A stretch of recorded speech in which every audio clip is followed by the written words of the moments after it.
Hi friends, welcome to నమస్తే నెల్లూరు. అయితే మీరు ఈరోజు చూస్తున్న వీడియో అయితే బద్వేల్ సంతలోదనమాట. అయితే నాలుగు పెద్ద పోతులు ధర వచ్చేటప్పటికి తీసుకొచ్చిన రైతు అయితే 60,000 చెప్తున్నాడు. అయితే వచ్చిన వాళ్ళు 54,000కి అడిగినట్టుగా అయితే మనకు రైతు చెప్తున్నాడు. అయితే 60,000 అంటే ఒక్కోటి 15,000 చెప్తున్నాడు అనమాట. మీరు పోతులు అయితే చూడొచ్చు, కొంచెం పెద్దయే హెవీగానే ఉన్నాయి, కానీ 15,000 అంటే కొంచెం కాస్ట్లీ అనిపించింది నాకు కూడా.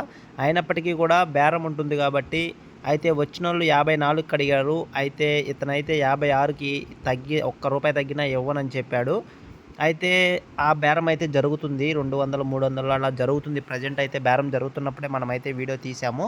అయితే బేరం అయితే ఫెయిల్ అయిపోయింది. ఎందుకంటే ఇతను 56 పైన ఉన్నాడు, అతను 54 పైన ఉన్నాడు. దళారీ వచ్చినా కూడా 54.5 చేసినా కూడా అతనైతే ఒప్పుకోలేదు. 56కు ఒక్క రూపాయి తగ్గినా ఇచ్చేదే లేదని చెప్పాడు.